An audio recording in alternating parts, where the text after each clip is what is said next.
So I'm going to be talking about something that happened towards the very beginning of August that honestly I was hoping for there to be a better resolution, and there hasn't been. So let's talk about it.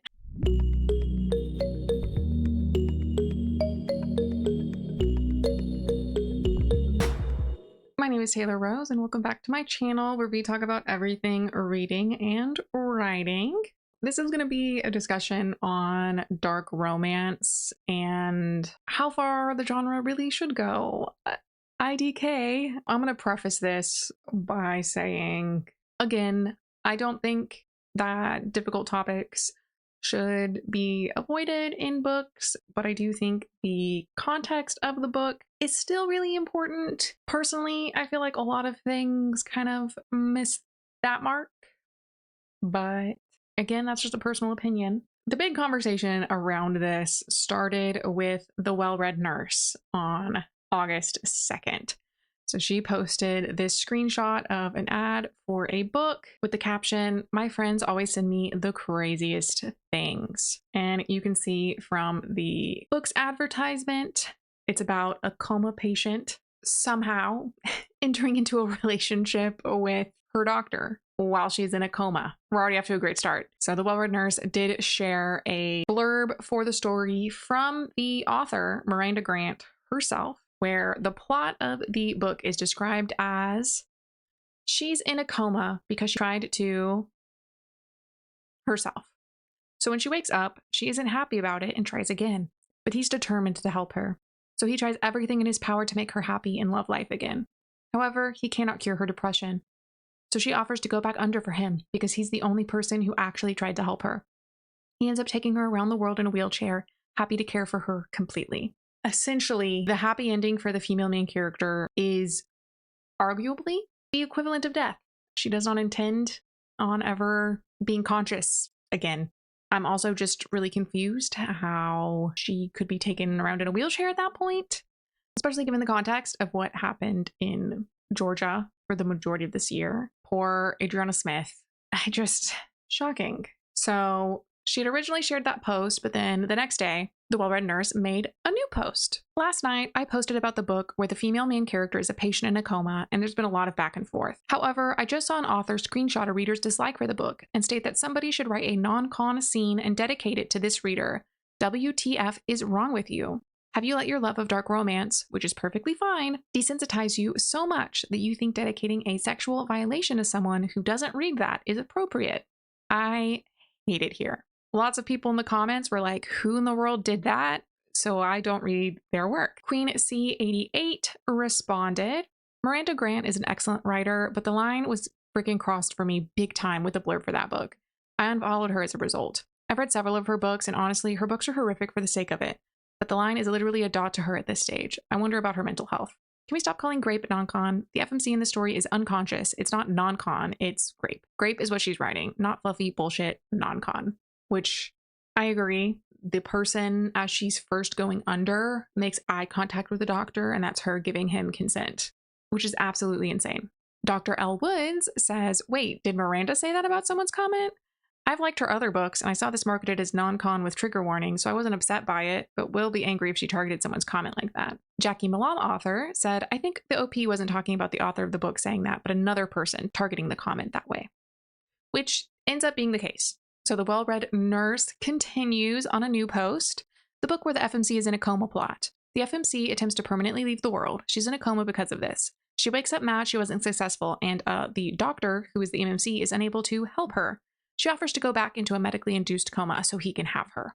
This is not dark romance verging on erotic horror. This is erotic horror. I'm sharing this because a lot of us were confused how the FMC and MMC ended up in these positions and what the context was. Author V. Peplo says, a medically induced coma for the rest of her life to be used as what? A sex doll? Because a man helped her? Good lord, definitely a horror. I'm all for people writing what they want. Authors can and should do within reasons. There are of course always caveats in this, but correct marketing is so freaking important. Marnie's Menagerie says, somehow this is worse than if it was just a doctor assaulting a patient. Whoa. Colester says, so like, did she just say, hey, put me back in the coma? Or, hey, put me back in the coma and have your way with me? Because there's a difference. And the look in her eyes before she went under is not consent. The well-read nurse says, arcs are just now going out IDK. Critteran666 says, wait, that was the consent she was talking about? That's not really consent. No, it's not. Live by the Moon 7 made their own post. There's a difference between erotic horror and dark romance, and it's important a book is categorized correctly. The biggest problem surrounding Miranda Grant's book that is currently being discussed is that she is marketing it as a dark romance when it appears to be an erotic horror based on the one slide I've seen going around. And they do share the slide, which is the same advertisement that the Well-Read Nurse initially shared, along with a second one. So we can see here's the first ad and the second ad. Super taboo. Yeah, super taboo because the female main character basically ends up dead. I never thought I would be defending hunting Adeline, but you got me. I am defending that. At least that's an actual happy ending.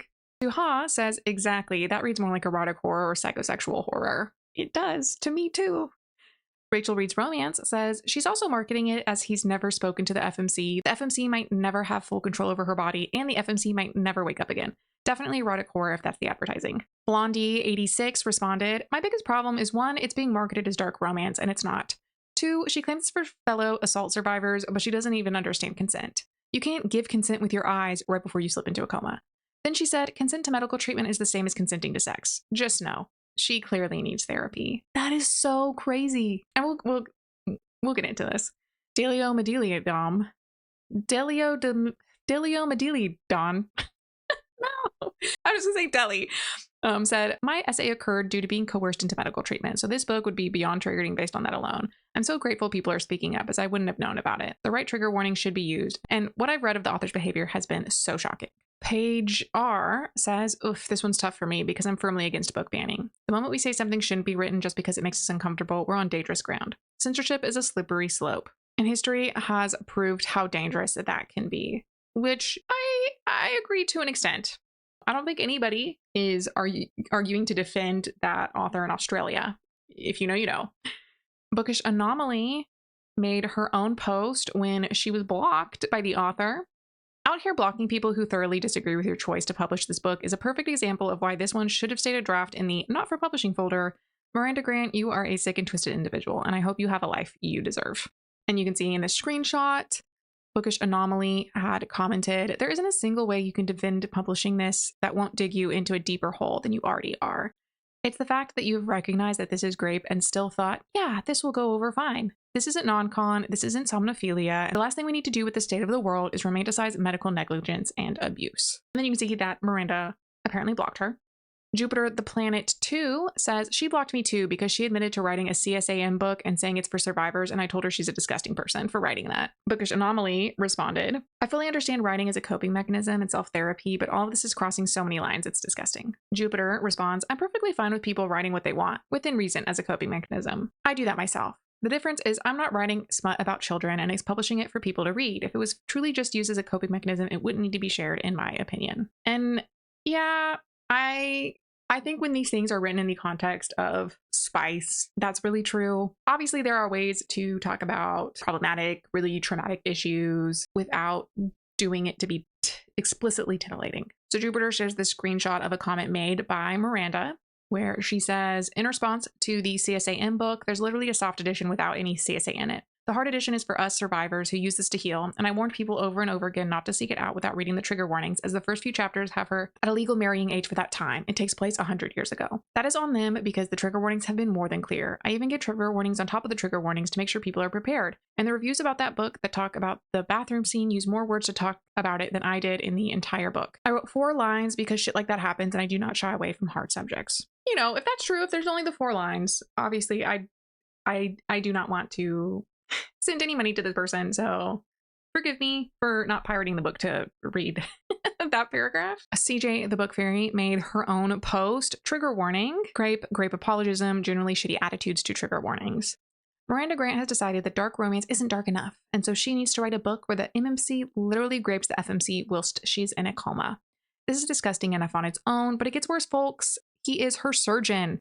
Yep, he's literally got her life in his hands after she's brought to the hospital in life-threatening condition. And the first screenshot is the content warning from the book where it says, remember, this is fiction and the content inside isn't acceptable in real life. Nor are the thoughts a true representation of mine or what I think counts as grape. Coercion is still grape. Abuse of power is still grape.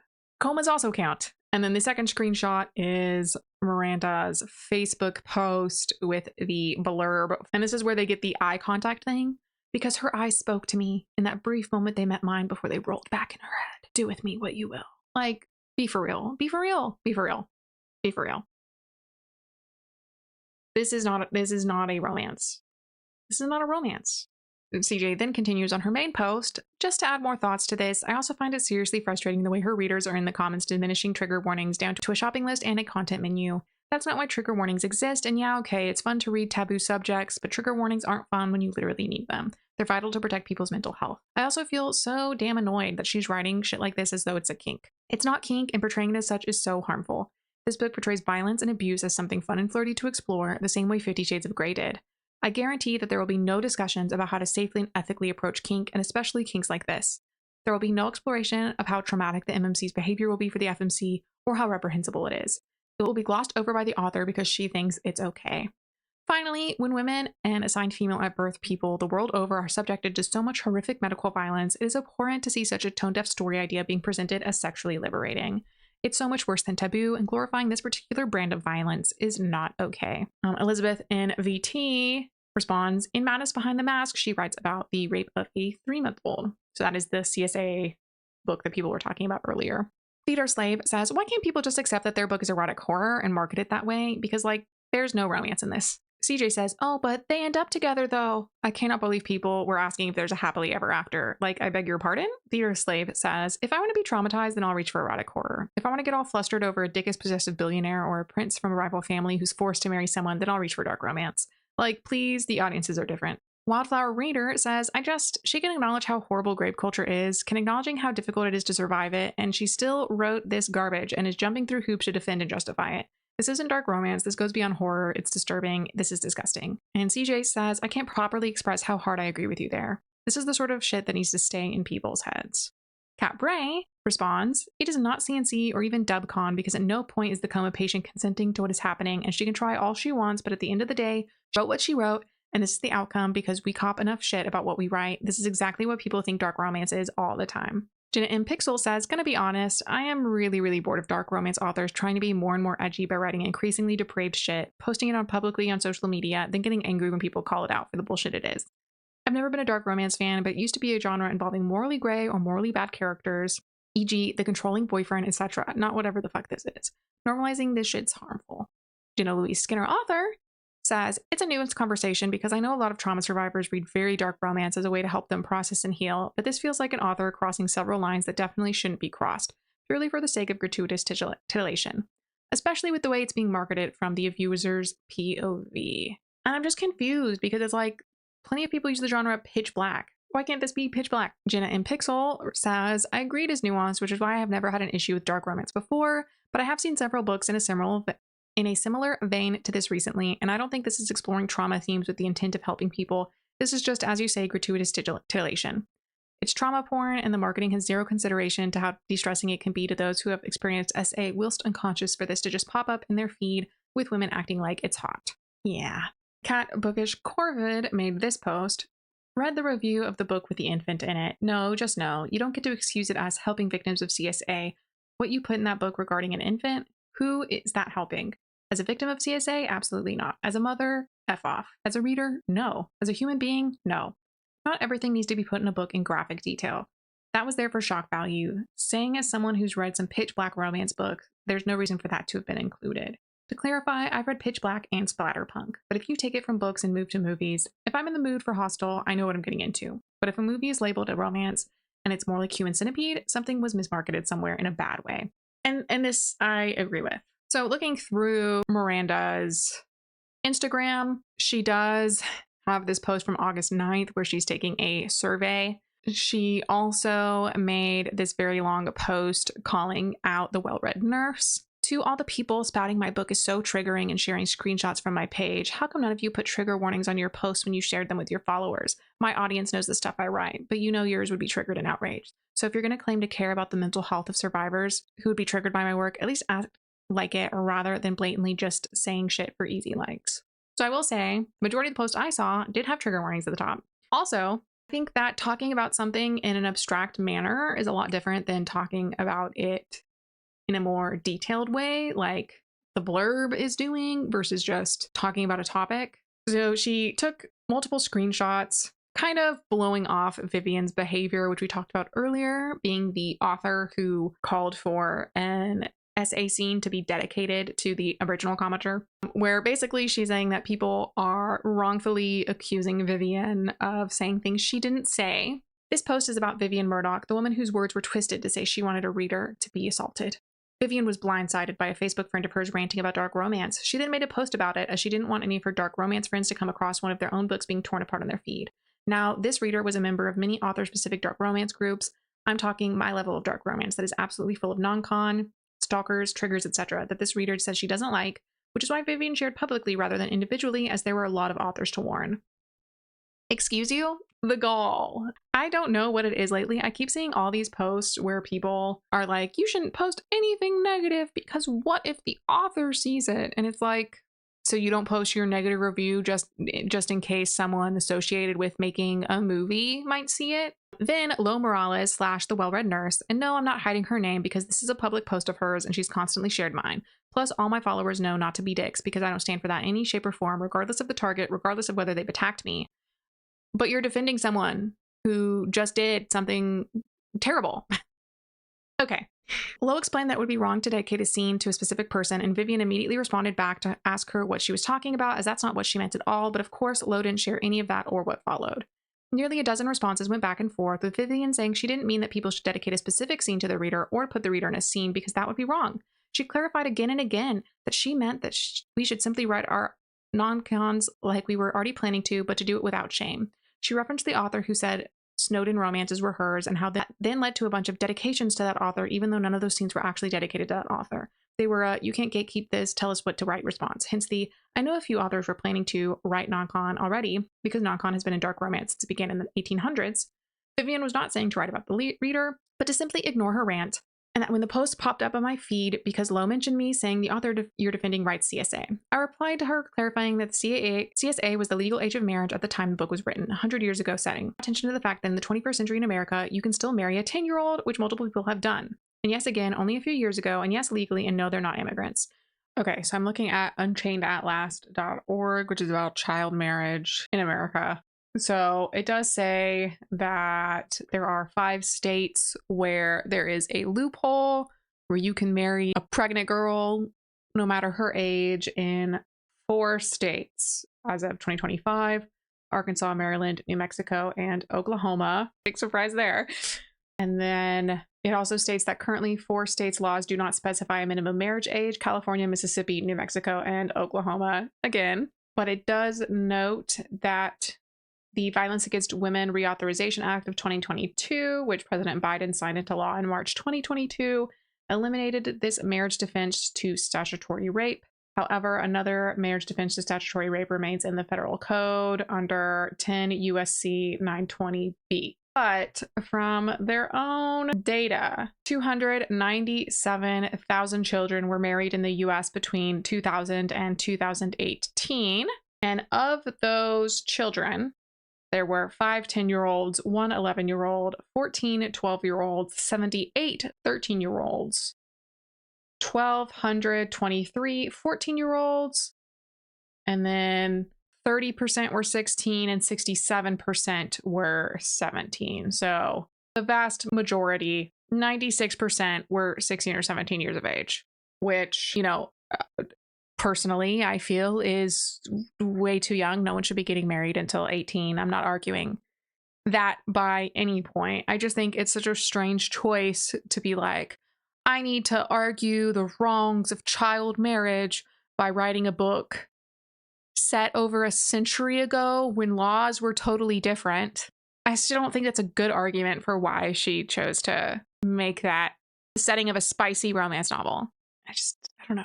Again, not that spicy romance novels can't talk about societal woes and issues, but the vast majority of your audience isn't reading your work for that commentary. So it just kind of feels like you're feeding the fire and not actually extinguishing it the way you claim to be wanting to. These are laws that have been around for a long time as part of the American way. As with all the hard topics I cover, I give research notes at the back of my book so people can become educated. Because in 2025, the majority of the states in the USA, you can still marry a child and not be charged with rape of that child, and barely anyone knows. But you know who knows? My readers who have read Madness. Maybe it's just the circles I'm in, but it is pretty well known that a lot of states allow children to get married with parental consent. But then, the kicker, they can't get divorced of their own will until they're 18 because they're under guardianship of their parents and or their husband. Lo was all, oh, I totally get what you write and how survivor stories matters. Be kind to your face shit. And then immediately went and posted about it without screenshots so it would make it look like I said I wanted the reader to, and then it cuts off a sentence, but look at the timestamps. She took a screenshot at the very beginning of Vivian's post, held it for a day after we'd all clarified that Vivian had actually meant, then posted only a fraction of the conversation. Multiple people were on Vivian's post, and we all agree that dedicating a scene to anyone is wrong. Then someone points out that the authors are now dedicating grave scenes to this reader. So now we're all wondering who these authors are because that's disgusting. And I asked for names so I can block them, but guess what thread was the origin of those authors? The one Lo made. AKA, everyone on Vivian's post believed that there were authors out there that wanted to harm this reader on another post because not one of us clocked that Lo was talking about us. Because what was going on in Vivian's Facebook post was so freaking different to what Lo had twisted hers to say. I just don't get how none of them realized she was talking about them when literally in the screenshots, there's Vivian and then several people talking with her about how funny this would be and tagging other authors, which is what Jo shared in her Threads post to begin with. Oh, somehow people who aren't even related to this group are writing things about this reader? No, y'all are the ones talking about the reader. None of this feels genuine. In that screenshot, she shows Vivian saying she believed it to be public. When she conveniently didn't share was Vivian's comment immediately under that, asking her to please explain how it's private and where it says private so she can check. Lo didn't respond to her for hours. Not one of us responded to Vivian's question either because not one of us realized it was actually private. How did we find out? Lo made a post about it with a little arrow when she could have just told Vivian 9+ hours ago, and ended this all because as soon as Vivian learned that it was actually private, she deleted and made an apology. But instead, during those 9+ hours, as you can see on her own screenshots, Lo commented on everything else but that. And it took an entire group 9 hours to figure out the privacy symbols that have been on Facebook for 20+ years. That if you hover over it, it tells you what it means. Be for real, guys. Be for real. Lo has since implied that I'm white and a man when I'm a woman of color, which is messed up for a sensitivity editor to do. But hey, that's the least of the shit twisted. So the well-read nurse made her post sharing Vivian's comment. F it because I'm in a mood. I'm a dark romance lover and read all sorts of oblivion pots, but this behavior by authors is unacceptable. Someone shared their dislike for the content in a Miranda book, and one author took screenshots asking if anyone wanted to write a non-con in dedication to this reader who had expressed in comments her own trauma. And because Vivian Murdoch doubled down when I said this was horrible, let's share the screenshots because Vivian's post is public. The reader's was not. Right, so this is the screenshot shared by the well-read nurse where you can see Vivian Murdoch's comment to the post was, okay, who all here is going to write a non-con scene in dedication to her? LMAO, I know a few authors planning already. Which, even if this is a reference to the snowed in thing, it is extremely vague. Terica Black said, I saw her post and was like, ew, but I had to drive, so I missed all the additional drama. Unfriended because the dark mafia romance I'm writing is definitely not her cup of tea. It's cool if you don't like things. It's not cool to be a twat waffle about it. Keep in mind, these people are talking about someone's private Facebook post. It's one thing if you go and confront the author to their face and tell them how horrible they are, but people are allowed to have opinions and yeah, whatever, it's your prerogative to unfriend them, but clearly they weren't actually your friend in the first place if you're not willing to have a conversation with them. Which begs the question, why are you befriending readers on Facebook but then you don't want to see their opinions? Like, did she make that post in the group? Did she send it in a message to you? No.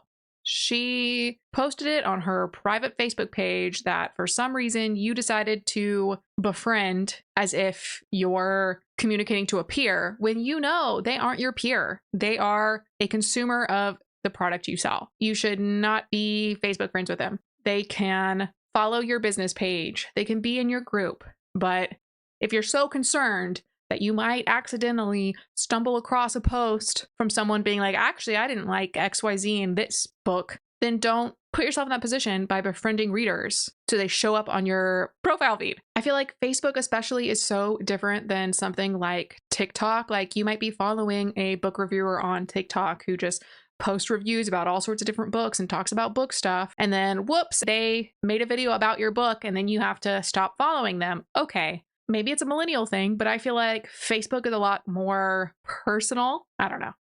Brooke Schroeder-Torrey responds, you should get BJ Alpha to write her one. And they tag BJ Alpha and say, you've been summoned, which is when the well-read nurse pops in, Lo Morales, and says, consent violation, don't do that shit, WTF. And Vivian's like, wait, what? Like, girl, dedicating a non-con scene to someone out of spite is absolutely atrocious behavior. A scene about sexual violation. The amount of cognitive dissonance and desensitization to non-con required to think that way is not okay. And I totally get her point. Like, even if this is a reference to an author claiming she owned snowed-in scenes, which are a couple in a consensual relationship who happen to be trapped because of a snowstorm or whatever type of storm in the same room. Like, it's totally different than dedicating an assault scene to somebody. I'm not sure how they don't see that's different. Like, that's not a cute little haha in-joke reference. That is still assault. Again, the context, the type of scene plays a big role in whether or not this is just a funny joke or actually harassment.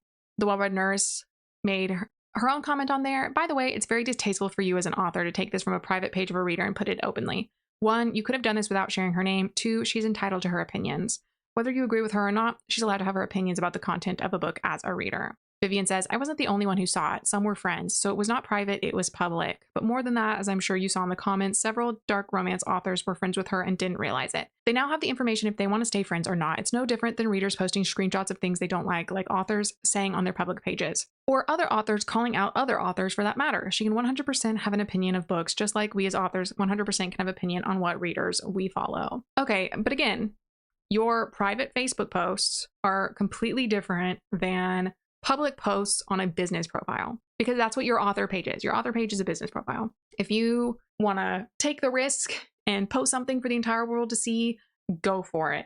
That is totally different than someone who thinks they are just making a post to their friends and family that they have specifically added on Facebook. But then you can see that the well-read nurse shared the screenshot of the post that was shared, and you can tell I'm going to assume she's talking about the Coma patient book. But you can see the little icon, that means friends only. If you're not familiar with Facebook posts, if it were public, it would be a globe, which means the world can see it, right? And a lot of people did not like this.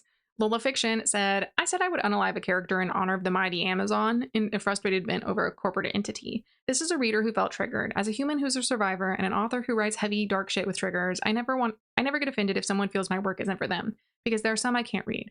Joking about writing something that would potentially harm said reader is not okay, and why people say authors need to stay out of reader spaces. Yeah, if that post, it's gone, so I can't see what the rest of it said, but even if that post listed out 10 authors, the correct thing for Vivian to have done is to message them all privately, even if it's 10, 15, 20 people, instead of going to a public group where you don't even know. Like, she didn't even confirm whether or not all those people were in the group. She just wanted to blast this reader in her little fun, jokey romance group. Like, it's all fun and games and targeting someone, A, with a much smaller audience than you, B, who didn't even mean for it to be public. It's just a choice. Shalina M says, it's giving that one horror writer who dedicated his torture porn book to a reviewer who gave him a 1 star because his books are misogynistic incel trash more than their horror. Which Reader's Rachel made a video about this if you want to check it out. Matt Shaw was my first thought. She's going on my DNR list next to him. Rabbit Talker 07 says, well, I just made my follow list lighter. This fucking mean girl behavior has got to stop. It's dangerous. And she shared a screenshot of a comment from someone that said, the internet's wild. I get consumers have been out of pocket with their entitlement, but this is trash behavior dragging people in retaliation. If the person this post is about was so vocal, it wasn't necessary to share her name. It was also disgusting to write/dedicate scenes to her. I followed a few of y'all in these comments, and this behavior has me dropping y'all super fast. The other consumers in here justifying this are just gross. In a world with so much hate, you are showing you can't be better than those you write about. They share another screenshot that is Vivian's response to Gabby. Okay, 1, how is it dragging? What did I say that was mean or nasty? I'm simply letting other authors know about this since she's friends with so many of us. 2, I've edited that again. I'm still somehow flubbing it up, and I take full responsibility for not communicating this correctly. I am not calling for people to put her in a scene. This was more supposed to be, if you're going to write a scene, go all out and do it with gusto. Then why isn't that what you said? Why isn't that what you said? You said, I know y'all are writing scenes dedicated to a specific person, which is wildly inappropriate. I 100% see how this has been taken the wrong way, and I do apologize. For further clarification, the authors I said who were already doing this were not putting her / adding her to a scene. They were simply going to bump up the scene to make it even more non-con. That's it. Again, I apologize for my part and how I handled that aspect, but I don't see what's wrong in letting authors know who they might need to watch out for in their spaces. I find it so weird that she's so vocal about not liking dub non-con, yet she's friended so many of us. To me, that's suspicious. Okay, so are you saying that every single one of your books has that topic going on? I'm gonna guess no. And she is allowed to like other things in the genre that don't include one specific tiny little facet. Plus, if the well-read nurse is to be believed, the original post by the poor person being harassed was specifically about this weird Coma book. Like, you can't tell me that every single dub non-con whatever book is even remotely similar to that. You can't. Gabby responded, "It's mean girl behavior, and the post is drawing attention to a specific person while using your platform and voice to have others dogpile her. We want friends, but I can still see every comment and screenshot. You don't owe your readers anything. We are not entitled to your works or your viewpoints, but if you share them, that's your choice. What is not acceptable is literally making a public example of someone on the internet where online bullying and rage bait is so prevalent, people are unaliving themselves because it gets to be too much. You and everyone in the comment section are adding to that. Advice from plenty of other authors that get unwanted feedback, block and keep it moving. Instead, you're doubling down and being a mean girl. You may think you're doing nothing wrong, but it's harmful and feeding into the overly toxic environment. Have a day." And even if like she's friends with so many of these people, you could have censored her name and her image, like just her first name. And like even that I think is like towing the line, but at least in that case there's like deniable plausibility that you weren't trying to dox this person. But again, I think the correct thing to do would be to message each of those authors individually and just be like, "Hey, just wanted you to know this person's on you're on this person's friends list and they made this post. I just thought you'd want to know in case you don't want to see reviews about your content potentially." Leah to Horse says, "Just because you're friends with someone on Facebook and can see their post does not make it public." It doesn't. Yeah. Unless it's a business page. Assume it's private. Adriana Reeds says, "This author seems like a garbage. Oh, look, another shitty author on my do not read list. Shake my head. They seem to think it's a great idea to talk about and to readers like they're not allowed to have opinions on books they put out there to be read, and say you're going to dedicate a non-consensual scene to someone like that is sickening." Artie Baker author says, "She writes for notoriety and nothing else. Massive pick-me energy. I'm so over it. And shit like this adds fuel to the fire that we're all criminals romanticizing this." Jenna Louise Skinner author says she has a post on her Facebook explaining why some survivors like to read and write very dark romance, including non-con, and I understand and respected all of it until she said this at the end. "I'm confused as to how she thinks she's changing grape culture by literally writing grape culture. The stuff about healing and processing I get, but I don't think you can claim to be changing something by perpetuating it, especially when your marketing is harmful to other survivors who could be ambushed by it." And so you can see this little screenshot. "So we cope how we cope, and anyone who wants to judge a survivor for reading dark romance needs to ask themselves why they're siding more with the abuser than the victim, why you humiliate and blame them again and again and again rather than trying to understand. Why are you happy to be part of the rape culture rather than wanting to change it? 1 in 6 children. Again, I think if you want to change something, you need to talk about how it's a problem, not glamorize it. I'm also just kind of cracking up at this image that she shared. "Meet her, the most beautiful angel." So this is supposed to be the female main character of the book. And then someone asked, not being mean, but why she got Lego arms. And then she said, "Artistic license, I guess. LOL, I'm not an artist, so IDK." Is that fan art? Did you not commission it with instructions on how you wanted it to look?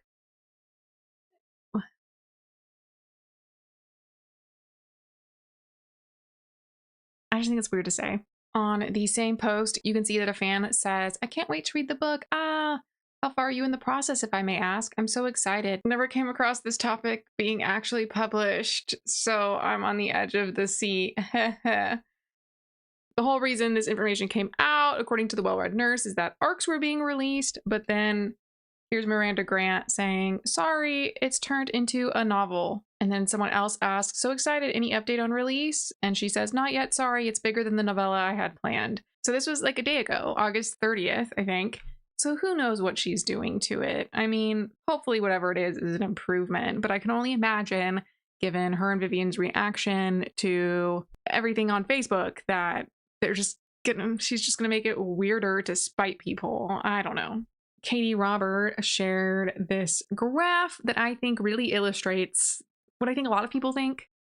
First of all, your mileage may vary. This is just my opinion. Don't yell at me. But with all the convo about subgenres, I wanted to show how I divide up erotic horror versus horror romance versus dark romance, with some examples, again, categorized by me, not necessarily the authors. So the first graph explains the three genres. So we have the x-axis is romance, obviously going from less romance to more romance. And then the y-axis is horror, less horror, more horror. So up here, the red one is erotic horror. No happily ever after required. Erotic elements often increase the horror. The blue is horror romance, happily ever after required, because it's still in the romance genre. And then there's two different versions. The romance is horror, so The Stalker, or it's traditional horror plus romance. So like Scream, but then there's also a love story. Versus dark romance, the green one. There's a happily ever after. The main characters must be redeemable, at least in the eyes of their love interests. Dark themes / content are central to the story and character arcs. The next graph gives some examples of what Katie thinks falls in these genres. So for erotic horror, we have Spread Me by Sarah Gailey, A Game in Yellow by Haley Piper, Thrum by Meg Smitherman, Trapped by Shay Sanders. For horror romance, we have Haunting Adeline by H.D. Carlton, The Hacienda by Isabel Canas, then Earth Swallowed Ocean by Shiloh Sloan, Feast While You Can by Michaela Clements and Anjulia Datta. Versus dark romance, Hooked by Emily McIntyre, Desperate Measures by Katie Robert, Me, The Huntsman by Naima Simone, Her Soul to Take by Harley LaRue. I did kind of laugh. H.D. Carlton was in the comments like, I don't think my book falls under horror romance. It needs to be violent. And to that, I will just say, not every horror movie is violent. Horror is just scary. There's slasher films. There's more thriller, suspenseful type horror, the supernatural stuff. So I would argue violence isn't actually a good indicator of whether or not something is a horror. But compared to these other book descriptions we're hearing about, I might say I agree with her now, but when I screenshotted this, I was just kind of like, do you though? So that was a lot to take in. Definitely, I don't think Keeping Her Under should be considered a romance, in the same vein that the unconventional happily ever after can't be both of them ending their lives to be together in the afterlife, I guess. I think being happy involves being alive and conscious enough to continue your relationship with words. It is really disappointing that so many people were willing to call out and then harass a reader like they were, and then to not even apologize, but to say they were misunderstood. Even if it's all just a big misunderstanding, you should be able to apologize and accurately articulate why what you said was wrong, instead of just saying, but actually I meant this other thing, because that's not taking accountability. Yep. I really hoped that there would be an actual apology, but it just seemed like a lot of dirt slinging, and then it fizzled out. TikTok also picked up on this, and there were so many TikToks talking about how terrible the Coma plot is. Which, yeah, if it were marketed as an erotic horror, nobody would have blinked. Nobody would have blinked. Like there was that one movie with Emily Browning, Sleeping Beauty, where basically similar things happen. She agrees to go be drugged and put under, ostensibly so that men could just like cuddle with her unconscious body. I feel like that romance in general is split up into a lot more subgenres for every other kind of like umbrella subgenre, right? Contemporary. There are so many different types of contemporary romance that contemporary is just really generic and doesn't actually tell you that much other than it's our real world. There's so many different little terms people could use that I really think dark romance would benefit from diversifying in the same way. Well, that is all I have for you now. I will see you next time.